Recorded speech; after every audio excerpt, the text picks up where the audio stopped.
Hey guys, let me tell you about this subscription service that I've been working real hard on called Vigilance Elite Patreon. Basically on Patreon we have it broken up into 3 different tiers. We got tier 1, tier 2, and tier 3. Let's dive in. Our tier 1 patrons get all the behind the scenes footage of the Sean Ryan Show. That could include behind the scenes photos, that could be side conversations that we have in between breaks, that could be specific questions that our patrons give us for the guest on the Sean Ryan Show, and a ton of bonus content that doesn't really fit into any specific category. For our tier 2 patrons, they get access to our tactical training library, which consists of well over 100 videos. We've broken those videos up into separate categories, and those categories are rifle fundamentals, pistol fundamentals, drills, tactics, driving, gear and weapon setups, and everybody's favorite, mindset.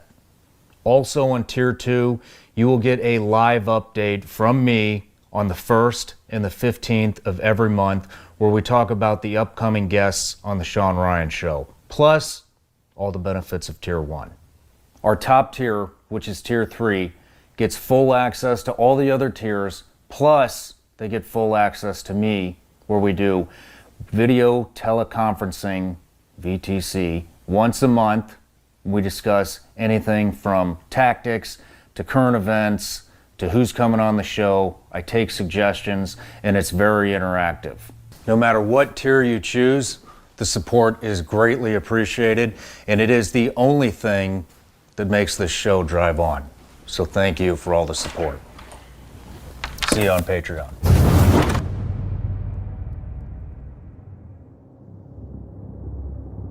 First deployment in the SEAL teams, you get in, biggest loss in SEAL team history happens. Then you get through green team, and right after you graduate, maybe less than a year afterwards. Yeah, I mean August of 11. Extortion 17 happens, which again is the biggest loss in SEAL team history.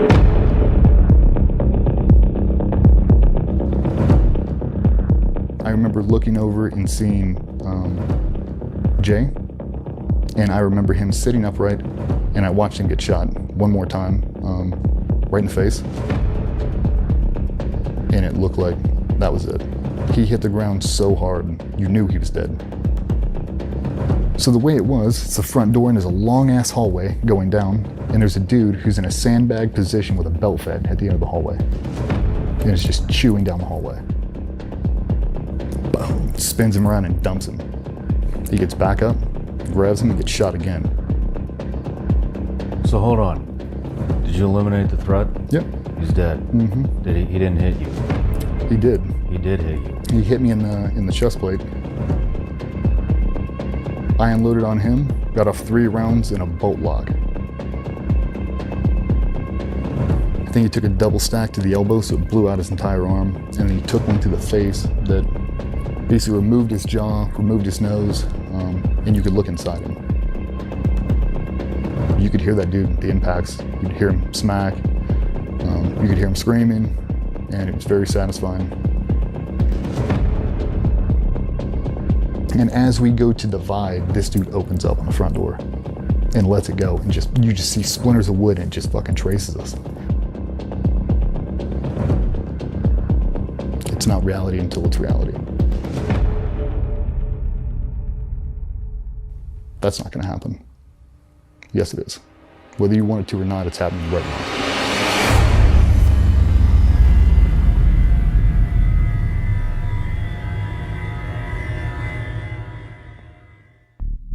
Hey everybody, welcome back to the show. I want to start by giving everybody a couple of updates on what we have going on here at Vigilance Elite. And I want to start off by saying thank you to everybody that left us an iTunes review. Guys, the Sean Ryan Show now has 10,000 iTunes reviews in only 14 episodes. That is unheard of. So if you haven't left us a review yet, please head over to iTunes. There's a link down in the description. Just leave us one word if you're short on time, and help us get to 20,000 reviews. I would really appreciate it. Moving on to our patrons, our subscription network where we put behind the scenes content. Guys, it is patrons like you that make all of these one-of-a-kind stories from these gentlemen that are on this show possible. These stories, most of these stories have never been told before, and it really is your support that allows all of these productions to happen. So thank you very much. Moving on, we're now getting into the YouTube short game. So we have all these different artifacts. A lot of them are from guests on the show. Maybe you've seen some of them in the background of the show. And we are now doing a studio tour of each and every piece on YouTube Shorts. You can click the link right there and it'll show you the YouTube short, the first one. So we'll be doing that. All right, let's get on with it. Ladies and gentlemen, and now what you've all been waiting for, my next guest. He is a former Navy SEAL and a former development group, also known as SEAL Team 6 operator. He's got the better part of 17 years of operational experience. He's also the founder of Tribe Skates, which is a skateboard company that employs only Gold Star family members. If you don't know what a Gold Star family member is, it's basically a family member who has lost an immediate family member in war. That's who he employs, which is very solid work. He's also the founder of GBRS Group, which is the premier training group in the United States and most up to date at this time. Ladies and gentlemen, please welcome my next guest, Mr. DJ Shipley. DJ Shipley, welcome to the show, man. Appreciate you having me. Yeah, it's an honor. It's good to be here. Yeah, it's good to have you. We've been wanting to get one of you guys over here for a while, and you know, finally it happened. So, but just a quick snapshot of your career before we get started. 17 years in the military, most of, pretty much all of which is in Naval Special Warfare. Went through, but straight into the SEAL teams, and then over to Dev Group. Yep. So, medically retired.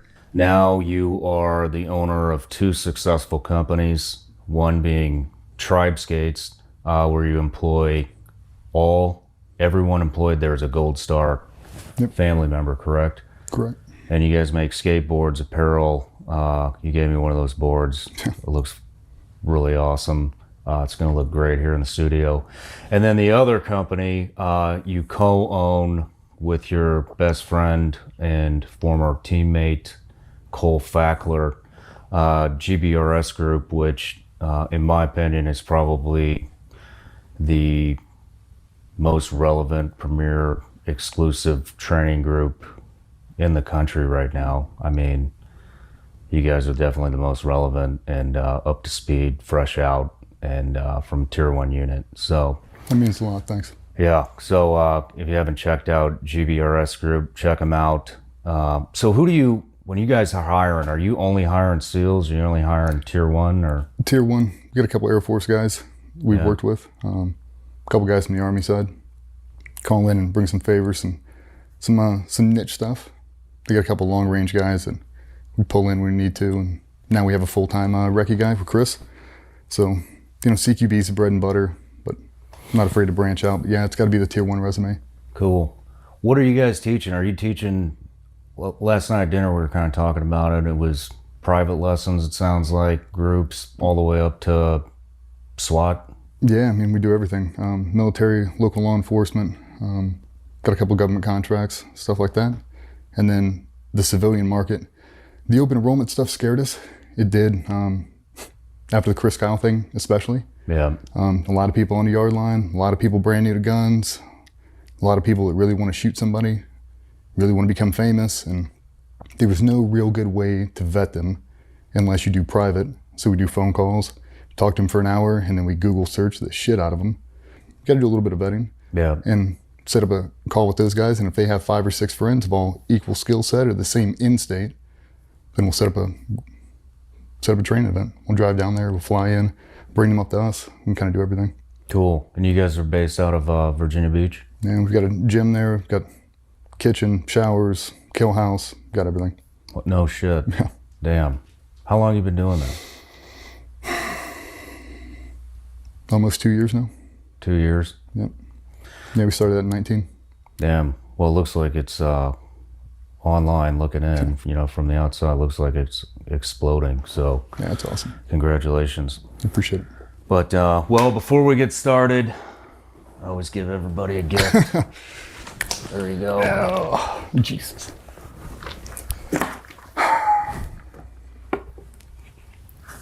There we go. Merry Christmas. Somebody must have told you. Dude. I mean, you talked to Pat. Did she tell you how much I eat this shit? What's that? Did she tell you how much candy I eat? Dude, I do, man. I have a sweet tooth, bro. Thank you. Really. Yeah. Yeah, we talked about the gummy bear stuff last night. I love it. Like,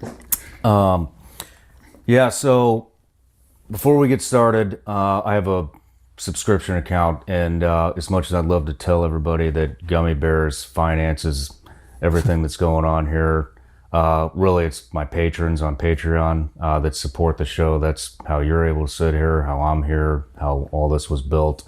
And so one of the things I do for them is I tell them who's coming on before they get here. Cool. And I let them, you know, comment and a bunch of questions, and then I pick one to ask. So this is from Will on Patreon to you. He says, I know his company does a lot for Gold Star families, and I'm sure he's experienced his fair share of losing friends, either through physical or mental combat. Would he be willing to give any advice on how he deals with these feelings? that's the first one? That's the only one I'm going to give you. It's no softballs. Okay. How I deal with it personally? Yeah. We get a lot of questions on how to deal with loss, and I've done some videos on it, and it's just everybody's always curious, you know, how guys like me or you and our colleagues deal with that, get through it. You know, each one's different. For me, for the longest time, I just ignored and override. I just compartmentalized everything. Didn't happen to me. It's not me. I don't have to worry about it. Yeah. It's easier just to not accept it to be reality. When you do a dangerous job long enough, it'll eventually get you. Yeah. Unless you're fortunate enough to retire, you can't let that be your defining moment. Almost like you're waiting for it to happen. The Gold Star thing happens. You do a dangerous job. Firemen, police, military, doesn't matter. We all have our Gold Star community. People that die in the line of service. And for me, it's a show of their loyalty. Like, want to see how far they'll go. They just showed you. They just went the whole way. Like, what an honor to be part of that organization where people will give up their lives for people they've never even met. Like, that's how I process now. When I see it and I see the families, it hurts. It sucks. Yeah. There's so many dudes I miss. You know, you're at Harris Teeter buying groceries and I look over and there's a whole family. Damn. Yeah, the 2 platoons with their husband. What are you gonna say? Yeah. Go and give them a hug and pretend like it's okay? It's not okay. But they did exactly what they wanted to do. Yep. At that moment, like, he was right where he wanted to be, surrounded with the best people on earth, dudes he loved, dudes he would have gladly died for. And they got the opportunity to show how committed they were to the cause. So I honor their sacrifice now. It took me a long time to get there, but that's what I do now. I just honor them. Good for you, man. That's a great answer. You know, I think a lot of people experience loss, and one thing I always tell them is, you know, you have to, you know, it's good to mourn, but you got to think of how that person would want you to live, you know, and I don't think that anybody that I know, and I'm sure anybody that you know, wants you moping around for the rest of your life because they died doing what they want to do. And So it's always good to keep that in mind. But, well, great answer. So let's get on with it. So we're going to just start with childhood and go down a timeline of kind of your all the way up until now. But you've been surrounded by the SEAL teams your entire life. You're born into it. Your dad was a SEAL. Several family members of yours are SEALs. And then you wound up joining at a very young age. But let's just start right at the very beginning with some of the childhood stuff. What was it like, growing up with your dad being an operational SEAL, going on deployments all the time, and that's a very high standard to live up to as a kid. So let's start there. So yeah, when my dad graduated BUD/S, my mom was 6 months pregnant. So he checked in Team 1, she gave birth to me, and I essentially grew up in a platoon hut. He was the only guy who had a kid at the time. So basically got raised by wolves, which was cool. We transitioned, we moved over to the East Coast in like 89, like I was young, 4. I don't remember anything.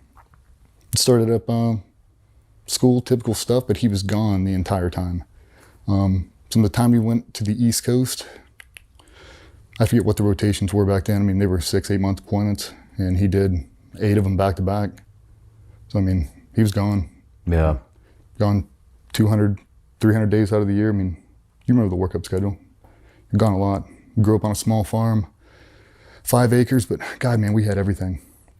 Chickens, ducks, geese, guinea hens, pheasants, quail, raised Chesapeake Bay retrievers, cows, horses, everything. And I had to take care of it all. Slopping hogs at 5 a.m.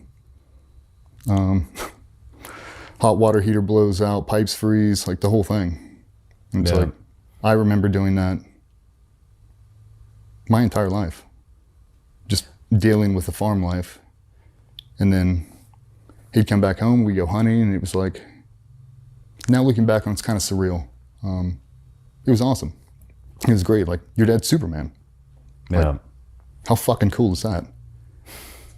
But back in the 90s, like, you remember, nobody knew what a Navy SEAL was. No one. So, like, my dad was in the Navy, your dad's in the Army, it doesn't really matter, nobody gets it. As we started coming up, Charlie Sheen, that whole thing, like, people started to know, but nobody really knew. There wasn't a war going on. It was 80s and 90s, small little skirmishes, but losing people in combat wasn't a thing. We never had to live through it. It didn't happen. It'd be a training accident every now and then, and that was it. So yeah, kind of went through that whole thing, found my outlets, because I spent a lot of time alone. Me and my mom, had my sister growing up, and Your sister older or younger? Younger. 5 years. So yeah, it was kind of just the 3 of us, living on that farm, making things happen. He'd come back home and gear up for another deployment, and we kind of just picked up where we left off. But it was weird, like people who aren't in the special operations community or don't know anybody like that, they think when your dad's in the military, it's, I don't know, like Gunny Highway, like flat top haircuts and yes sir, no sir. Like, my dad treated me like I was a new guy. Like, really? Yeah, like we were best friends. We were, like, that's who I wanted to be. Well, at what point did you know you wanted to become a team guy? It was always just assumed. I mean, it was always said. Like, we were always doing something. Like, when I'd have friends come over and stay the night, we wouldn't do typical things. We would do, we'd do a physical challenge. So we would run out, we'd pick up 10 logs, we'd throw it over here, we'd run back 10 push-ups, do 5 pull-ups, run over here. We'd do like an O course, like a circuit. And if I didn't win, like, I better win. It was one of those things. So it was always kind of assumed. And then when I hit skateboarding, that's all I wanted to do. I was addicted, man. I bought in hook, line, and sinker. I lived out in the middle of nowhere in Chesapeake, Virginia. And we had a little cul-de-sac next door. Some older kids skating. I kind of got in that. And when he would leave on deployment, I'd have 6 months of no interruptions. I'd knock out chores and straight over there, and that's all I did all day. I obsessed. Damn. Started competing, and that's what I wanted to do. You started competing? Yeah. What, like the half pipe and shit? No, I like did street. He built me a big vert ramp in the backyard, so we did the whole thing. Rode it all, but I really like street, park. And that was kind of the punishment. I'd get hurt. They'd be like, you broke your arm. They're not going to let you in the Navy. You can't be a SEAL. If you get a plate and screws, they're not going to take you. You're going to ruin your entire life over riding a skateboard. No shit, so it really was just assumed you're going to be a fucking team guy. Oh, absolutely. And, you know, I didn't know any better. I didn't care. Yeah. I mean, I remember, maybe like middle school, I remember talking to my mom one day and I was like, would Dad be upset if I became a veterinarian? Because I love animals, I do. I really like dogs. Like a kind of a weird obsession, but a healthy one. I like dogs more than people, and I wanted to be a vet. And it was kind of just pushed off, like, why would you want to be a vet when you can be a Navy SEAL? True. There we went. So quickly dismissed. You can't be a professional skateboarder. You can't be a veterinarian. You could be a Navy SEAL. Some things kind of fell into place that forced it to hand a little sooner than probably it should have. Yeah. You talk about being addicted to the pressure to perform during your childhood, and then you kind of talk about it again later on, and I think when you got to Dev Group. But what were you addicted to performing to when you were a kid?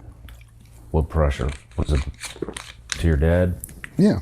I mean, there's all kinds of pressure, but for me, I wanted praise. I have this long analogy I get into where I equate everybody to a certain type of dog, that dog's upbringing. And I'm a Labrador.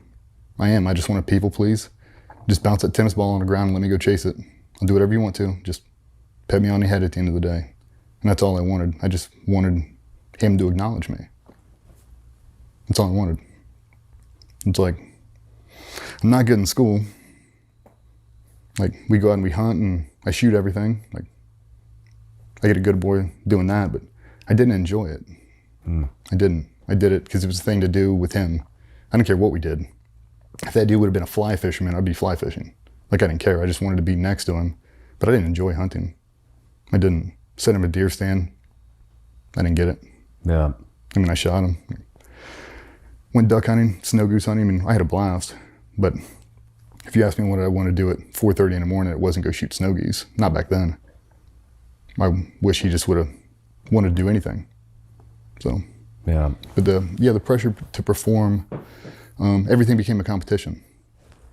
And then I just started competing at everything. Not good things. Yeah.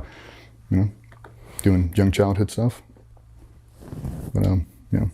So you joined at 17 years old. Yeah, I got into a little bit of trouble when I was 16, and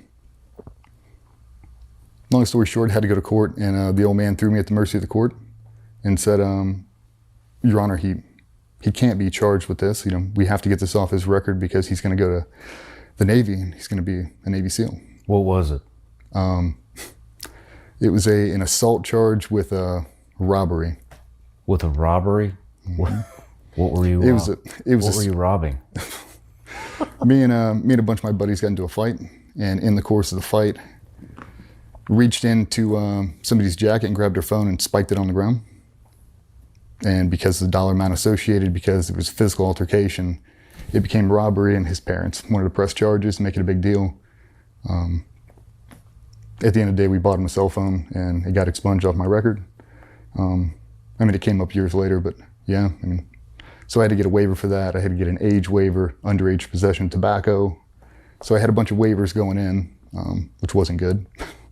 Didn't really help my case, and the judge looked at me and, deal, community service, and let me leave. And I didn't realize at the time, but he had already gone to school and talked to my guidance counselors, all my principals, and had signed me up for summer school. So that was my sophomore year going into my junior year, and had already signed me up.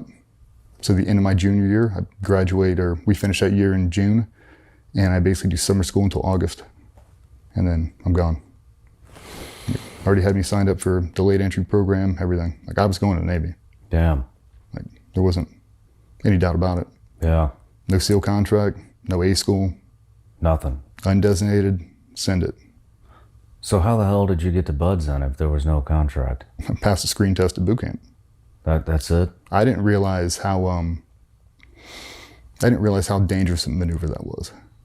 Like my entire career, for the people that don't know, if you don't have a SEAL contract, I tell people, do not go to MEPS. Do not sign that contract, because now they own you. Yeah. And they do. If I would have gotten sick, if the whole class would have gotten the flu, and they just don't give you the screen test, I'm going to the fleet for 4 years. Like that's a long way to get back from. Yeah. No A school, so if I didn't make it through Buds, I was going to be a deck seaman, be a bosun's mate. I didn't get in. I already had a trident. I didn't have a rating. Damn. Yeah. So, just for the audience, they don't know what the hell an A school is. An A school, basically, I kind of describe it as it's almost a marketing play of the teams. Like they need SEALs, but so many people quit that what they do is they find all the jobs in the Navy that have a shortage. Most of them are the ones you have to be either really intelligent to get into or the complete shit jobs. And it's kind of a mixed bag of nuts there. You pick one, you go through the training, you go to Buds, whatever, 85% people quit, and then they fill those job descriptions. So you didn't have any A school. You went right from boot camp to Buds. So were you 17 when you got to Buds? Mm-hmm. No shit. Yeah, he was getting ready to retire. So the way we did it is he retired, I think on the same day that I became active. We did a 1-for-1 swap. We had the exact same name. He's a junior, I'm the third, and we just swapped him. So he pulled strings. I graduated boot camp. I came back to Little Creek. I was a white shirt, a little scruff rollback waiting for my Buds class. Damn. Did that for 3 months and flew out to California with a sea bag and sent it. I didn't have a car. I didn't have a driver's license the entire time I was back. I didn't have anything. Like I didn't know anything. Like my senior year, I was in Buds. I knew nothing. I didn't know anything. I didn't have a cell phone. I had nothing. I just sent it. So you grew up in the teams. Yeah. Oh, he'd take me on training trips. It was a blast. I got to AP Hill for the demo courses, and a bunch of the guys I worked with later in the teams, I remember them when they were new guys. And they remember me.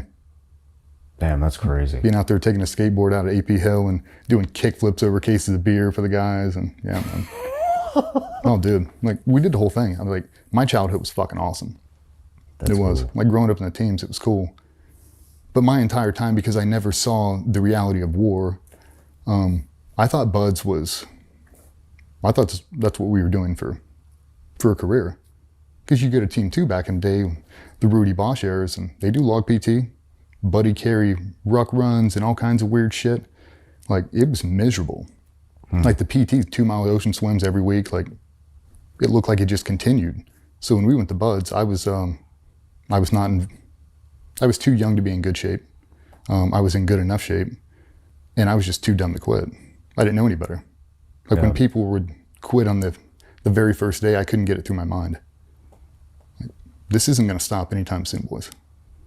And it'd confirm my biases when I'd look down the beach and see SEAL Team 1 doing log PT.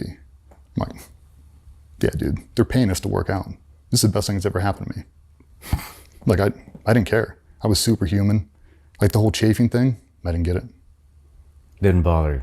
No, nothing. When I graduated Hell Week, my dad was, he was contracting then. My mom flew out to pick me up, and she was having me take pictures. There's a famous photo. They've got that Buds class book they did. The Only Easy Day Was Yesterday. That's on my Buds class. You can see a bunch of pictures of me in there. And my mom came to pick me up. We had to spend 24 hours in the barracks, and then you could go out in town and do whatever. My mom wanted to take a bunch of photos, do all this, and I missed the bus back to the barracks, like that 500 yards. And I sprinted the whole way back there barefoot. Went back to my room and checked in, and dude, it was probably 8 a.m. the next morning. Mom took out a bunch of the boys out for Marie Callender's breakfast, did the whole thing, the whole den mother, and then made me go run the O course so she could take pictures of my dad. No shit. Yeah, man. Went out and ran a full O course. When you got to Buds, I mean, probably everybody over there knew your dad, right? A bunch of the cadre did. I guess kind of my quasi-godfather was the XO at Group 1 at the time. So he picked me up and actually walked me through the quarterdeck, and it started. A bunch of the guys were old Team 2 dudes, so they already know. Full benefit? Oh, yeah. Yeah? Full Benny. How about everybody around you? Were they getting full benefit because of you too? Yeah. Yeah, they did, but a lot of it was just isolation, which is fine. How many guys did you start with? Do you remember? I'll mess the number up. I mean, I thought it was in the 200s. I mean, Yeah. it was a ton. I started with 246 and I got rolled and graduated with 247. And I think 20 originals, something like that. It wasn't many. Yeah. If you had to pick one portion of buds, that was your hardest, what was it? Second phase, pool comp. Pool comp? I got rolled for that. Just bad advice. Yeah. Bad advice. I mean, when you do it, you have to do a bunch of sequences. They hit you with the whammy knot, they do the whole thing. It's a whole series of procedures you have to do exactly correct. And the advice that I was given was, they just want to see you not panic. They want to see you calm, cool, and collected. Don't get wrapped over the procedures. Just show them they are not going to rattle you. Done. And I went down and they smashed me, and I didn't do basically any of those procedures. They completely flustered me, and I did everything I could do, and then I came up, fail. Ooh, there's one. Same thing happened again. It was the final check was a J-valve flick. That was the final thing, and I kept missing it. I was just overcome by events. I let them rattle my cage, and they did. Yeah. Got rolled back the next year, or the next class. A couple weeks. But it was what I needed. I needed it. So you graduate and you head over to Team 10. Yep, we finished up buds. We all went out to Kodiak, Alaska for winter warfare training. And at the very end of that, they asked for 10 volunteers to deploy early with Team 10. There was a weird cycle. Everybody was getting kind of messed up, and they needed people to go right now. I think they were giving guys a month off in between getting your trident and checking into the team. So guys wanted to go home, they wanted to see wives and see moms and all that stuff, and nope. Every dude in that class under 19 years old's hand rocketed in the air as fast as they could. No shit, so they had to... Everybody. They had to make a decision. Mm-hmm. We had, so Cole, he had orders to Team 1. We already knew we were going. He had orders to Team 1. He traded in the middle of our class to go to Team 10. He was from Virginia Beach, and he was big into surfing, and he wanted to stay out there. And I guess he didn't want to break up the bromance, so yeah, he swapped right there. Oh shit. Yeah, we drove straight across. How did they pick the 10 guys? Volunteer. So there was only 10 volunteers? They needed 10 people, and yeah, 10 people volunteered. Did you know you were going to war? Oh yeah, for sure. They told you? Yeah. I mean, there was no, at Team 10, they weren't doing a UCOM rotation anymore. Yeah. There was, it was men manning. I think we only had 2 groups. We had one going to Afghanistan and one going to Iraq. And that's what you know. Yeah. So, yeah. Well, before we get into that deployment, let's take a quick break. When we come back, we'll pick up there. Cool.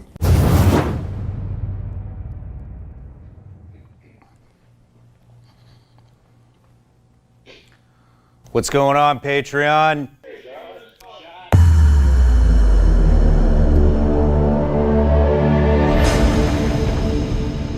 Join me on Vigilance Elite Patreon for our live video teleconference.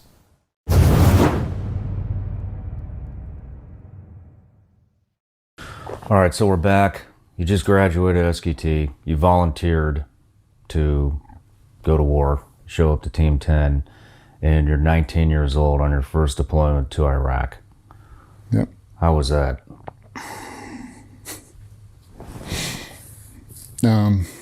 Humbling. Yeah. Was there any, before we get into that, did you have any time with your platoon before you went out the door, or did you just show up and it's like, hey, guess what? I graduated early, Yep. and I'll be heading out the door with you tomorrow. We showed up in, don't quote me exactly, I think we showed up in August, and we deployed in March. So, a little bit, a couple months. We got to hit the major blocks. We got CQB, land warfare. Missed all the pro dev, so wasn't one of the guys went to sniper school or any of that as new guys. So no new guy schools at all. They gave us hazmat demo driver, which I couldn't do because I didn't have a driver's license. You had to be 25, so I couldn't do that. I couldn't get a rental car. Yeah, I was basically just I was like the lowest life form on earth.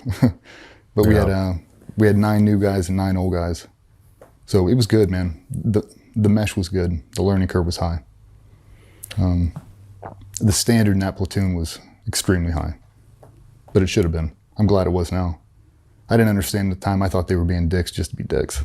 Yeah. But if I could have done it all over again, I wish I would have paid attention more. A lot of that resistance came from feeling like I was already part of it, because I'd been born into it. So it was hard for me to let go of. You know, a little bit of arrogance, I'm sure. The fact that I knew everybody, like I already knew them. Like the CMC was my dad's best friend. I've known him my entire life. Damn. So it's weird to see him in the hallway like, hey, Master Chief. Then see him on the weekend, you're like, hey, Master Chief. You know what I mean? What was your dad thinking? What was his reaction that you were going to war right off the bat, 19? I mean, he was happy for me. Was he? Yeah. He was pretty stoked about it? Yeah. Interesting. Yeah, I mean, you could tell he was nervous. You could tell my mom was really nervous. I mean, Iraq in 2004 or 5, being shot never entered my mind. Like, yeah. Navy SEALs hadn't been shot. That's not a thing. Like, we're good. It happened sporadically. Nobody's died yet, not in Iraq. It was the IDs we were worried about. It was like they were hitting them all day, every day. So when we got there, I mean, that was pretty surreal, like flying in, you know, take off, 19 years old, and, you know, you're on the C-17, getting ready to land, and people start, you know, 2 hours out there breaking into no vans, body armor, helmet, nods, loading guns. I've never deployed before. Apparently this is completely normal. Like, we landed like we were going to be under fire the entire time. Like, you had no idea. And when, I mean, now that you've deployed, you open it up and there's a guy with a flatbed pulling off ISU 90s like I thought we would be shot down. Like, the way they were flying in, it was crazy. Everybody's getting sick. Just, it was early in the war. It was a different environment. No one had any real combat experience. Yeah. Even the older guys in the platoon had been to Afghanistan, but it was more of the presence patrols. It wasn't sustained combat. They hadn't had it before. So we were all kind of new guys together. Where were you guys? Baghdad. Baghdad? Yeah. So we split. We did PSD for a little bit. And then we do 2 weeks of that. So doing all the dignitaries in Iraq. Real quick, PSD's personal security detail. So a lot of teams were doing that for the Iraqi government officials. Yeah, it was a way to stay busy, way to be employed. Like, hey, if they have to put us here for this, maybe they'll let us do DAs too. So we had a strike force set up. And because I was so young, I mean, a lot of the new guys got pushed over to the strike force. Like, they didn't want a 19-year-old kid standing in front of CNN, you know, driving around the president of Iraq or whatever else we were doing. So I was lucky in that sense. I got to go over with, we did a weird conglomerate with Team 10 and Team 4 from the East Coast. We all deployed together in the same compound. And I think we had 5 and 7, the same thing. So we were just overflowed with people. So we got to work with everybody. It was pretty cool. So what were you guys doing then if you weren't on the PSD team? Doing raids. Raids? Yep. How many raids were you doing? A couple a week. Couple a week? Yeah. You know, 4 or 5, like staying busy. But they were all mobility packages. We'd pull out of that base and there was no armor. There was no armor and turret gunner. So I'd rock the 50 up front. And it was bad, man. Like, you just see the rubble on the side of the road, expecting to hit one, you just wouldn't. And we'd make it through and you come back and you're like, okay, gotta get some pancakes, here we go, gotta make it back. We'd drive back and nothing would happen. You're like, every day was a breath hold, just waiting to get hit, and you'd hear it. The SIG acts would get reported, all the significant activity, all the IDs that were hit the day before, and it's the same route in and out. You have to drive there to start everything. It's like, you know, Marine convoy here, Army convoy there, 10 people killed here. God, like, when is this going to happen? And because the curfew was so strict that time, you never saw anybody. We didn't do anything during the day. So at night, I mean, I didn't see an Iraqi, an actual local, for months. Oh, shit. No, not until we started doing DAs. We just didn't. It'd be a couple dry holes, and you're like, are there people in this country? Like, where are they? The curfew was so stringent right then. You didn't see them. And then all of a sudden you got on a good target set. Now there's a bunch of people out. Now you're like, oh, okay, this is it. It's weird, man. Like, Iraq was a weird animal, especially then being so young, just not really knowing. Yeah. Like the training, I felt, the training was good, but the mindset wasn't. Like, I had no idea mentally how to prepare for that. I just didn't. It was like we're doing land warfare in, you know, Arkansas. Like, I don't know what that has to do with driving around Iraq right now. Like, yeah, I'm really good at running a saw on a 60, like, but we're gonna get blown up right now. Yeah. I mean, target discrimination. I mean, you'd see people on the rooftop, ski mask, carrying dishkas, or, you know, PKs, whatever. Like, are they good? Are they bad? Are we gonna shoot these people? Like, don't fire until you're fired upon. And they wouldn't shoot at you. You know? Are they good? He's like, sometimes it's neighborhood watch. That's a lot of pressure on a 19-year-old kid to not shoot a dude with a PK. Like, you want me to wait until he shoots me? That's kind of a weird thing to say. But damn. No. Well, then, how far? So we you're on get your first deployment, and the biggest loss in SEAL team history happens. Yeah, man. So we're in the compound. Everybody was there. 4, 10, 5, 7, we're all in there. We've got a centralized jock, and new guys never came to the jock. I mean, we just didn't. You stayed out of it. We stayed in our own little bat cave doing new guy stuff. But I remember I was walking back from the gym one night, and the double doors open, and there was a huge TV screens, you know, typical jock, cinematic screens all over the place. And this frantic O stuck his head out and grabbed me, and he goes, "Are you at SEAL Team 10? And I said, "Yeah." And he goes, "Go get your OIC right now." And I looked over his shoulder, and I saw what looked to be the side of a mountain and a big smoldering thing sitting on it. And I ran back out there, and I grabbed him as fast as I could and told everybody. All the new guys stayed put, and all the old guys ran into the jock. And it only took a couple minutes, and you could hear it. You could hear grown men wailing. And they knew. Like, I got goosebumps thinking about it. Fuck, man. You didn't know. So I was supposed to be in Echo Platoon. I was. And my LPO of Golf Platoon pulled me out because he knew my dad. So I was supposed to be in Afghanistan, and now I'm in Iraq. But all of our best friends that volunteered all went to Echo Platoon. And Echo Platoon is on deployment in Afghanistan. So I think all of our best friends are dead. We think everybody's on the same bird, and they're all dead right now. And we hear nothing for like 2 weeks. You didn't hear anything for 2 fucking weeks? Nothing. Everything converged in Afghanistan, and they put us on River City, and we heard nothing. I saw pictures of dead guys in the gym when it came out in Navy Times. Damn. We didn't know anything. We didn't have email accounts back then. Like, it wasn't like you were on some secure access. Like, you didn't get anything. They shut down the phones, and when the CMC finally came in, he briefed on the entire thing, and they broad brushed the actual ground element. I didn't find out about Marcus Luttrell and all of those people for months later. I'd never heard the story. He was so overtaken by the helo going down that, Marcus who? Like, I had no idea. Never even heard that story. He came in, and I remember asking him, everybody walked away, and I grabbed him. I was like, "Are any new guys dead?" He said, "Nope." And it was a sigh of relief, selfishly, because the new guys are who I knew. And then I thought, oh, fuck. All of that experience is gone right now. He didn't have a total. He just said no new guys, but you knew it was an entire bird full. Like, you knew that. It's like now the names started to come out. And I remember they set us all down. We were sitting down outside of a bunch of trailers, big gravel, big fire pit, and we put up the Proxima, like typical team guy shit. And they're playing the memorial service they shot at Little Creek. They're playing it for everybody. And, you know, you see Seth Lucas come into frame, they pin his old man's award on him, and I'm fucking bawling my eyes out, and it keeps going through and through. And it gets to a point, Patsy gets up and speaks on Danny's behalf. And I remember I said it, what the fuck is an SDV2 guy doing there? And then SDV1, I'm like, what the fuck is that? No one knew. No one said anything, at least not at that time. It didn't make any sense to us. Are they just augments? Are they just, yeah, they're just assisting echo.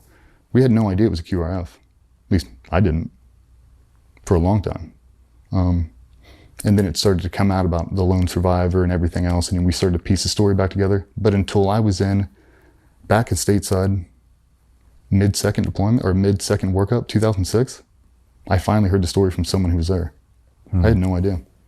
They, yeah, that helo was the only thing that mattered. Like that was our entire world. Did that, because we were right around the same age that time when I was in too, and did that hit you? Like, did the magnitude of what happened actually hit you being that young? Nope. And you didn't know anybody? You know, you didn't know those guys. I didn't know them either. No. It didn't hit me. No, the old guys I didn't know. I mean, you knew some of them. Got really tight with their wives afterwards, all the kids, obviously. But no, like they were, you were platoon chief, Echo Platoon. I don't know you. Yeah. Like I'm not in Echo Platoon. Known from a reputation, stuff like that. But at that time, there's no way you could understand the magnitude of what that did to the community. Yeah. You talk about a dose of reality. That's reality. Like that's what you're doing. Yeah. Like these people are actively trying to kill you. It's like to me, it wasn't real yet. It was like a cowardice thing. Like, oh yeah, they playing IEDs, like this and that. But team guys weren't getting shot. Like they weren't dying. Like had a couple, random ones, but not like that. Not like that. Yeah. It's like SEALs don't die like that. Like you can't just take out that many. It's not a thing. So yeah, heavy dose of reality on the way back, but yeah, the magnitude wasn't probably until Extortion actually. No shit. Yeah. That long. Yeah.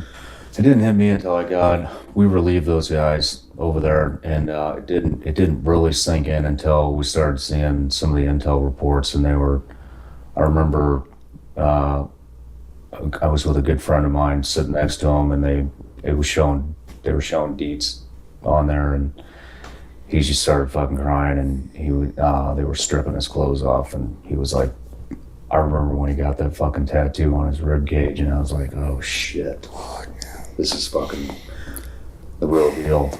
But yeah. Yeah, man, it's a real deal. Like there's some evil people on this earth, really committed to the cause. Yeah. I mean, yeah.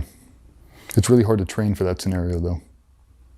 It's like how good everybody was on that helo. Like, they were all bad motherfuckers, dude. They were awesome. And it didn't matter.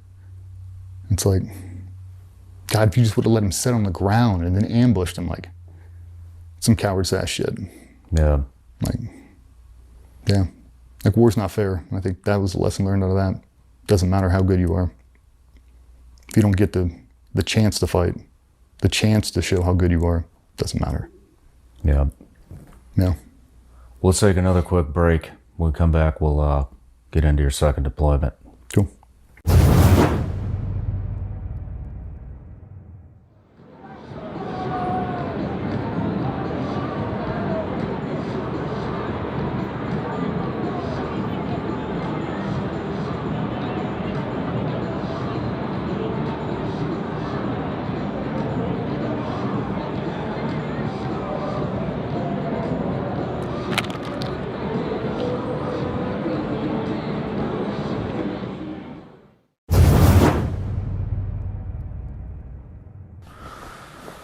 All right, DJ, so we're back from your first deployment, and it's 2007. I think you're 22 years old now, and you're getting ready to go back to Iraq again for a second time.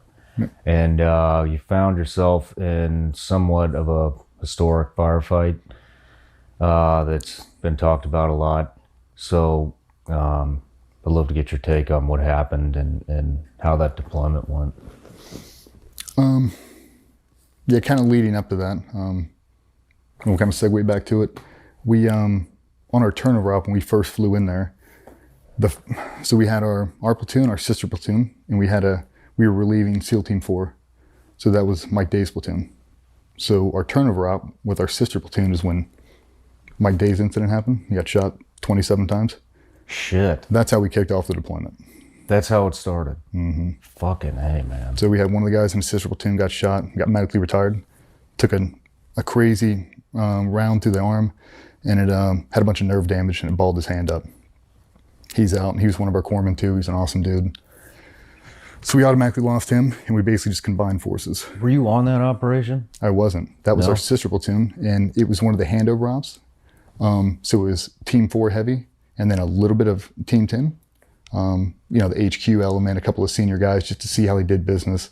These are what the routes are like. This is what the target set's like. And it just so happened they were going after an AQ cell that had just shot down a Marine helo.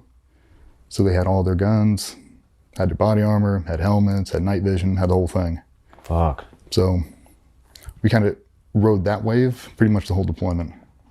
It was super busy, a different area, working for the West Coast teams. So it was great. We were busy, like super busy. And it felt like how I thought it would feel. Really? Yeah.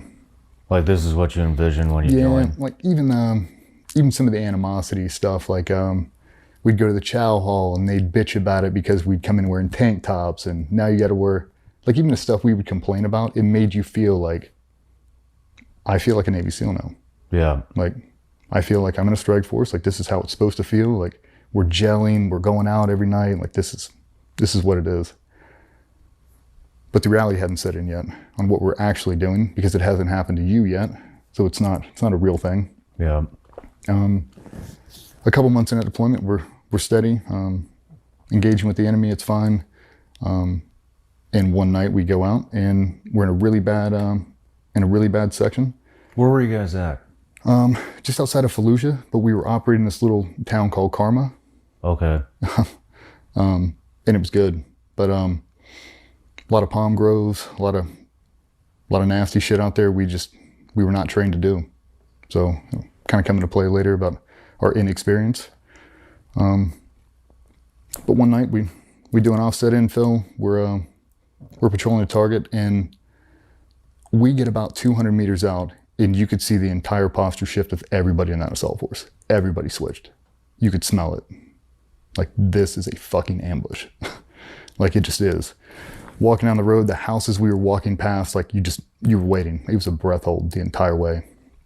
And I say that because people started doing things they've never done before.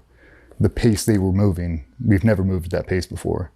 When we would do patrolling and training, like there's a lackadaisical patrol and there's a patrol to contact, like we're gonna get hit right now. Everybody was in patrol to contact mode. Like it's happening right now. You're waiting for a TRADET to throw RD sims and kick the whole thing off. Like it's right there. And I remember the last 50 feet sprinting to the building. They had a big overhang and we've been getting ISR updates. There's multiple guys on the roof. You're like, okay. So as we patrol up, there's a bunch of guys in the courtyard of this and it's an Iranian influence cell that we're kind of going after now and they fight completely different. We lock down some guys on these sleepers out in the courtyard and we maneuver up. Made silent entry. We go in, we're doing our whole clearance and I bolt straight for the stairs. It's a huge open room. I don't know how to describe it. Just a huge open room with little offshoot bedrooms. Made no sense to be a house. It was like a structure. And they had a 2-tier landing that came up and banked and then it basically just opened into the roof. Just an opening in the middle of the roof and you walked up and you're surrounded 360, 720 by the roof.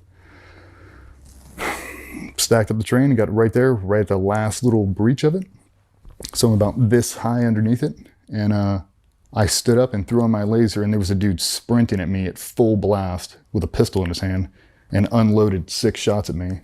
No shit. Yeah, so he unloaded. I unloaded on him, got off 3 rounds in a bolt lock. So dropped to my knees and we called exfil. Ran around the back. Everybody got their guns up and running and grenades started coming off the roof. So in rally, what had happened, is... So hold on. Did you eliminate the threat? Yep. He's dead. Mm-hmm. Did he didn't hit you? He did. He did hit you. He hit me in the chest plate and one of the magazines. So pistol caliber, like 45, dead center. Dead center. So snagged me there, which I don't know how he did it with a downward angle because that was presented. So blind luck, snagged me in the plates, we're good. I don't know where the other 5 went. I don't know how they didn't hit anybody else. But I mean, he was probably within 6 feet. I mean, he was there. What you didn't realize, in the ISR update we did not get, is he was standing at the base of the stairs waiting. They never told us that. He's standing there waiting for us to come up, and there is another shooter in a sandbag position with a belt fed, a PK, aimed at the top of the stairs, and he's pulled off a suicide vest and laid it at the base of the stairs and pulled back a command wire, and you can see him. He's holding it. He's waiting to clack it off. And we never know. So if I would have made entry, if I shot that dude and would have continued to go, that guy would have cut me in half. So just blind luck that I got bolt lock and I forced to retreat. So we start trading grenades on the roof back and forth. A bunch of different maneuver elements are happening. We've got 3 or 4 guys that are fragged from the grenades, our chief included, and Corman, our Terp, our JTAC. So a bunch of guys. Not bad, but bad enough. I mean, it's your first time being wounded, like, takes you by surprise. Like, you hear wounded eagle, it's like, oh no. Like, how bad? You instantly think the worst. But we had to win the fight. So we're trading grenades on the roof, we're doing that whole thing. And one of the guys wanted to send one of the mams from the courtyard. He grabs him, Terp, perfect English. He's like, I know who that is. Oh yeah? And he's like, it's my cousin. Like, Terp tells him again, like, send that dude up there and tell him to tell his cousin to come down here. Like, we don't know who's up there. The slant was really weird that night with how many women and kids were supposed to be there. It was bad intel. It was kind of just hodgepodge, and we sent that dude back up there. And he's calling out to his cousin, you know, whatever he's saying, and he got halfway up the stairs and poked his head up, and that dude let it go. Whoa, whoa, whoa, whoa, whoa, whoa. Killed his own cousin. And here we go. More grenades are coming off the roof. So the whole force now, we're basically locked down inside of this building and grenades are coming off. We don't know how many dudes are on the roof. And now there's multiple maneuver elements of bad guys in and around the city. And we have to fall back now. We got a super badass new guy posted up with a saw. Basically, everybody wants that opportunity. Rock the front of this building so we can all run underneath it. That dude stepped out and just whoa, whoa, whoa, whoa, sent it. We all ran back and we got our first fire mission in, like a first like no shit fire mission. Damn. So that was cool. I didn't know I'd been hit yet. You didn't know you'd been hit yet? Mm-mm. I had no idea. I kept having a bolt lock, so I'd fire 3 rounds, bolt lock. I dumped out a mag, grabbed a new one, and when I did, it cut my fingers. So where the round hit it, it had blown out the back of it, like a big spider web. So when I grabbed it, it filleted my hands open. So I dropped the mag and grabbed a new one, got the gun back up and running, and for whatever reason, I grabbed it off the ground and put it in my back pocket. Like, I don't know why I did it. I did it. So when we got back on the helo, we're flying out after that whole thing. We got all the medevac guys out. They were fine, minimal injuries, nothing crazy. We're flying back on the helo and I'm sitting next to Jay Redmond. And I held up the mag and I'm trying to focus it with my nods back and forth. And I don't know what it is. Like, it never even entered my conscious thought that I took a round there. Damn. I didn't know what it was. Put it back in my pocket and we get back to the ready room and we're going in for the debrief. And I dropped my gear and I looked at it and it's still in disbelief. I'm like, what the fuck is that? And I hand it to one of the other guys and he's like, that's a fucking bullet, dude. Oh, that is a bullet. That is a bullet. Dead center. But it was weird when you look at the bullet and the angle it came into. We did a lot of breaching back then. We landed a lot. I used to run around with the charges capped in. And I had them all capped in and I had my primary charges in a pouch right there. And it nicked the edge of the pouch where the caps were exposed to. So obviously if it would have hit that blasting cap, that would have been a hole. Damn. That would have been a bad day. So for the audience, just real quick, I'm just going to interrupt.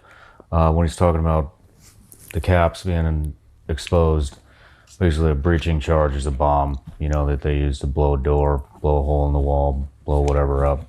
And the blasting caps are extremely sensitive. So if that would have hit one of those, it would have been end of the road for you. Mm-hmm. Yeah, we were running on big charges and we blew everything. We blew everything. That was the SOP back then. If you could blow it, you blew it.